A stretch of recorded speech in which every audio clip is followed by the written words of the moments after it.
Okay, fine, I play Fortnite on the Nintendo Switch, sue me. But that's because I practically made it my job to cover just how broken this game is on the Switch. And if you've seen my channel at all, you'll know that I tested this massive game on the Slug that's an 8-year-old tablet. There's a lot that's wrong with this version, but Nintendo Switch players and Fortnite glazers, listen up. We've got a brand new Nintendo Switch to talk about that literally changes everything. And I'm not even just talking about Fortnite. The Nintendo Switch 2 opens up a whole new way to play shooters on this console, but it also enhances the graphics and helps eliminate some of the headaches that come with playing Fortnite on the original Switch. So, in this video, I want to talk about what the Nintendo Switch 2 could do specifically for Fortnite that changes it completely. And even if you're not into Fortnite, I think a lot of what I have to say could apply to other video games too. I'm just using Fortnite as the main example here. Fortnite does well on my channel and I don't know how to fix that. I also love it. It's my guilty pleasure game. I play this game a lot, maybe too much.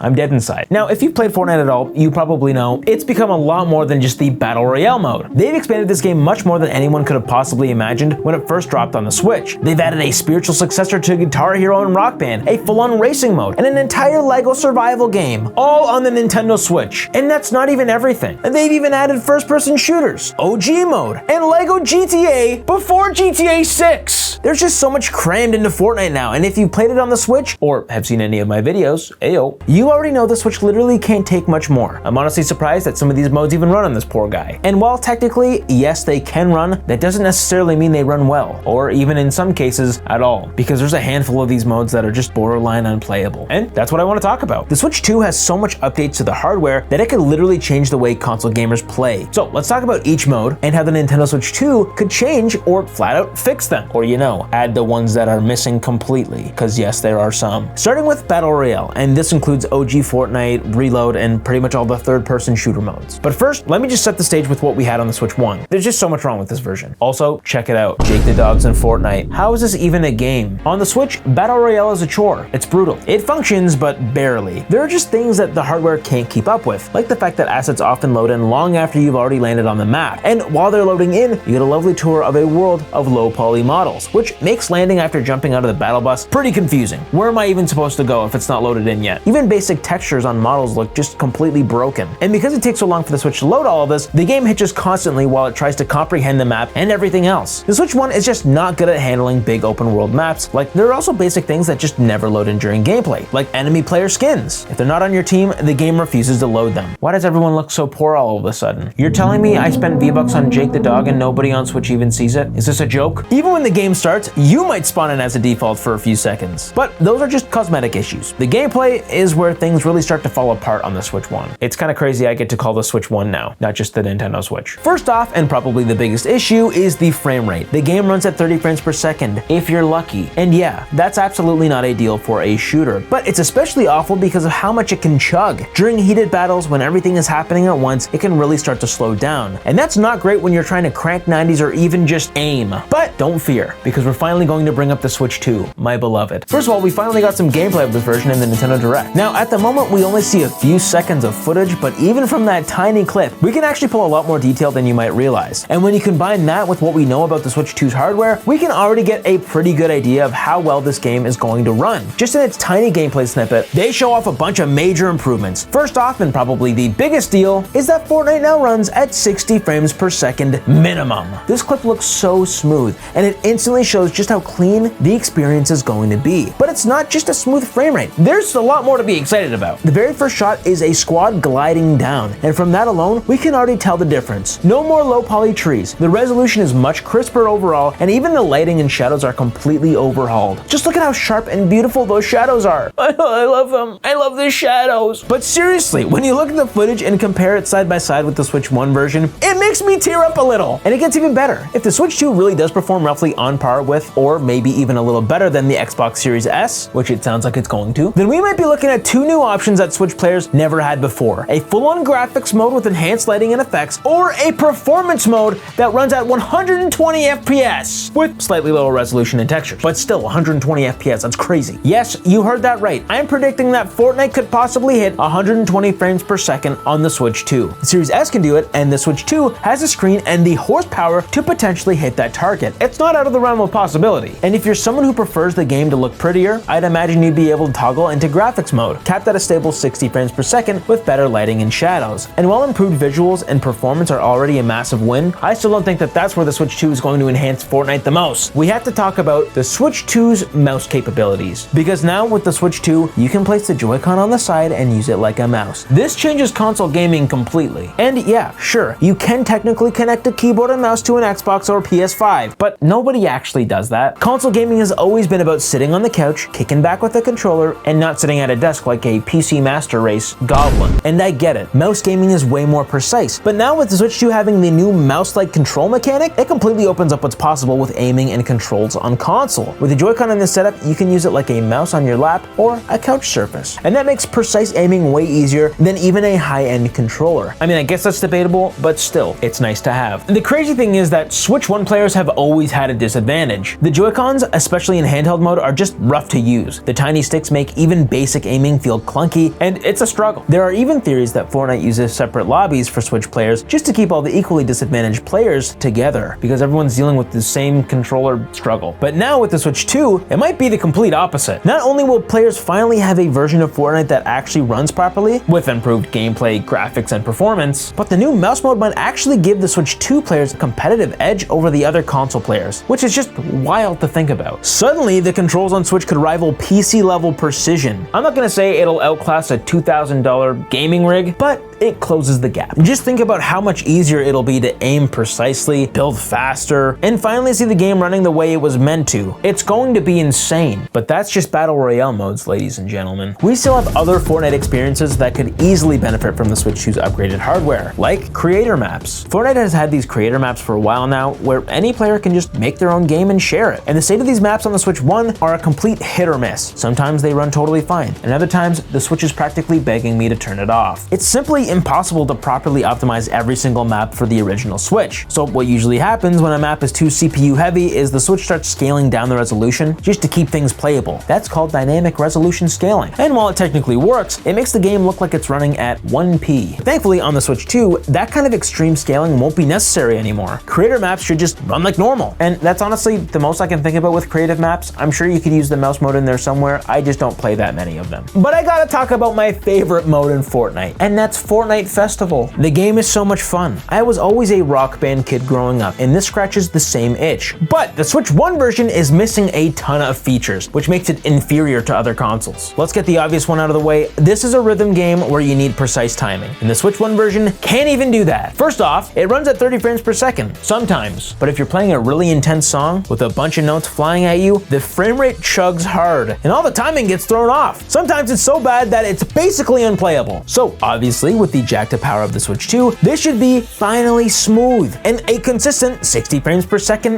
minimum. So the mode will actually be playable. But beyond that, the Switch 2 could unlock a couple more crucial features that weren't possible before, like split screen. Yeah, this game actually supports 4-player split screen on other consoles, letting you jam out with up to 4 players in the same room. That is actually fantastic, and I've tried it myself. And it almost feels like the old Rock Band days. It didn't even feel like Fortnite anymore, which is kind of the best part. This version could go even further though. It could finally add support for the Riffmaster. That's right, get those plastic guitars out of storage. Fortnite added a pro guitar mode that lets you play songs with this Riffmaster, just like back in the day. But the problem is, it currently only works for Xbox, PlayStation, and PC. With the Switch 2's power boost, we better see Riffmaster compatibility. Please, I'm begging. The company that makes these guitars is called PDP, and they did a fantastic job with it. And you know what? This isn't even a sponsor. I just really like their stuff. My point is, there currently isn't a Riffmaster that's compatible with the Nintendo Switch, but they've done a lot of stuff with Nintendo Switch before. I'm sure they could figure out a compatibility with it. But seriously, the Riffmaster completely enhances the experience of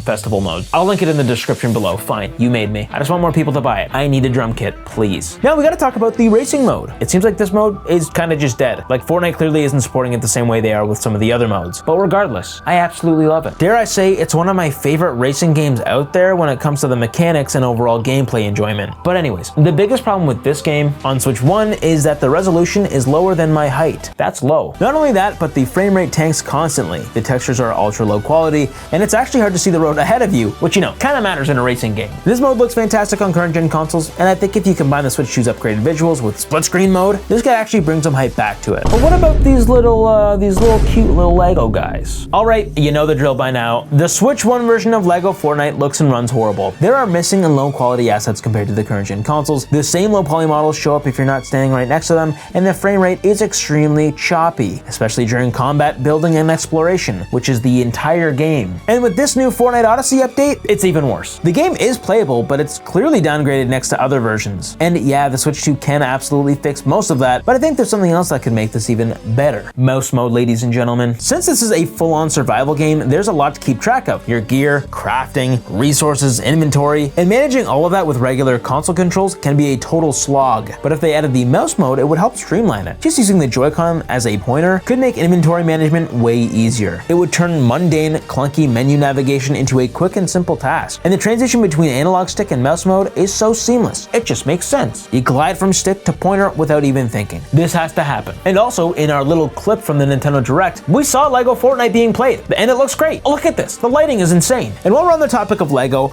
we gotta talk about Lego Brick Life. People call this Lego GTA, but it feels way more like Lego Sims. Plus, you can drive cars. This was a mode on Switch 1 that I literally thought was unplayable. Like, I genuinely believe you can't play this for several reasons. First off, the frame rate. Now, I'm someone who can handle 30 frames per second, as long as it's consistent. I think that's a fair ask. But oh my goodness, this thing dips down to like 10 to 20 frames per second in the main hub area, which is where a huge chunk of the gameplay actually happens. And even when you're outside of the main zone, it still gets choppy. It's rough no matter where you are, but that just scratches the surface because stuff just doesn't load, or it takes unbelievably long to load that you start to think, oh, maybe it's supposed to look this broken. Like the cars! These are just low poly blobs that vaguely resemble vehicles. They move technically, but they look like melted toys. And the longer you wait for textures and assets to load, the more convinced you are that this intentionally looks broken. But it gets worse. NPCs, like the actual characters you interact with, often show up as these blue glowing ghost people. They just talk like nothing's wrong, even though they look like a bugged out placeholder model. It's hard to even see them half the time, and considering they're a key part of progression in the game, well, that's kind of a problem. The whole thing is just glitchy, even from simply turning the camera. Not to mention the time I got soft locked and had to restart the entire game. I wasn't a huge fan of Brick Life to begin with, but it definitely didn't help on the Switch 1. It was just frustrating to play. Now, when I tried it on current gen consoles, it was still the same game, but less frustrating. So take that as you will. That said, there are a few things the Switch 2 could bring to the table to actually benefit this mode. Yes, improved performance is a no-brainer. Shocking twist, I know. But I also think mouse mode could really help here. Once again, I know, shocking twist. There are a lot of menus, and even stuff like decorating your house could be way more manageable with mouse input. Instead of fiddling with clunky analog sticks, you could just point, click, and drag. It would make the whole experience smoother. That's why I'm excited to at least try it out on the Switch 2 when it comes out, and you better believe me, I will give you an update as soon as possible in my full Fortnite review on the Nintendo Switch 2 when the Nintendo Switch 2 comes out. Because,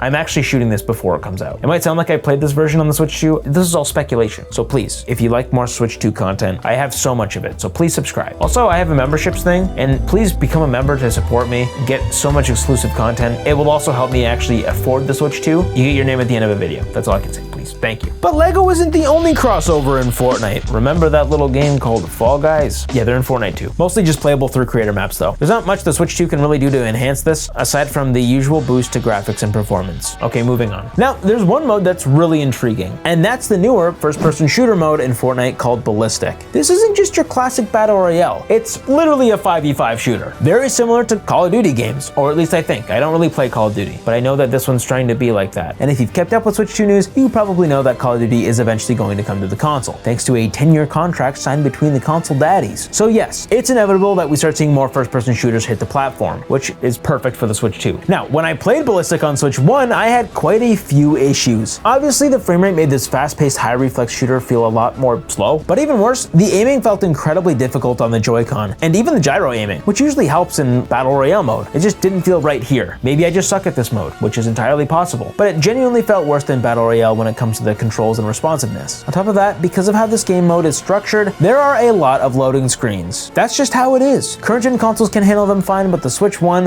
it feels like you were constantly waiting around just to play the game. So I think it's pretty clear what the Switch 2 can do to improve this mode. Graphics and performance boosts. Yes, obviously. But I think this game would be so much better with mouse mode. Who could have seen this coming? This kind of first-person shooter is always better with a mouse. Even if you have a great controller, the precision, the reaction time, and quick aiming, it all feels way way more natural. And if the Switch 2 can handle that kind of control on a handheld console, that's a complete game changer for ballistic mode. But aside from the specific game modes, there's a lot missing from Fortnite on the Switch 1. Even basic stuff like the replay mode. This lets you rewatch matches in high quality from literally any angle, and it's such a fun tool to mess around with. It's just completely missing on the Switch. And of course, there's split screen, which is incredibly convenient on other platforms. It makes it super easy to play with friends without needing two systems. But then of course there's the big missing feature that a lot of people were upset about when this game first launched on Switch, and that's Save the World. Remember that? It was Fortnite before Battle Royale even existed. Yes, you can still play Save the World on current gen consoles, but not on the Switch. The Switch version is the only one where it just doesn't show up. It's not even an option. I've personally never played it, but it's something a lot of Fortnite on Switch players have wanted for a long time, and now I see no reason why it couldn't happen. I'm pretty sure it was the power limitations that they didn't add it in the first place. When Fortnite finally hits the Switch 2, it's going to be a complete game changer, and will be by far the best way to play the game portably, which is a whole other thing. Yes, there are several handheld PCs out there, like the Steam Deck or the Lenovo Legion Go, but the Switch 2 version is going to be the best because it'll be optimized specifically for the system. And that's the problem with the other handheld PCs. They're still running the full PC build of Fortnite, and it's not optimized for those devices. Every time I try to play Fortnite on a handheld PC, it hitches even worse than the Switch 1 version. Like, I've tried on those settings, it just doesn't matter. It just won't run stable. And I think it has to do with the anti-cheat software and the Epic launcher, and on the Steam Deck alone, you have to switch into PC mode, install Windows, and jump through like 8 hoops. It's just a pain. But having a version of Fortnite fully optimized on a powerful handheld console like the Switch 2, with PC-like mouse features built in, that's actually going to be insane. It'll completely change how console Fortnite feels. And it might finally give Nintendo players the competitive edge for once. And also, will we see a Nintendo Switch 2 Special Edition console? All I gotta say is use code Vandy. Thank you so much for watching. Hey, if you like Fortnite, check out another Fortnite on Switch video. Consider becoming a channel member to get your name at the end of the video, like these people. I'll see you in the next one. See you later.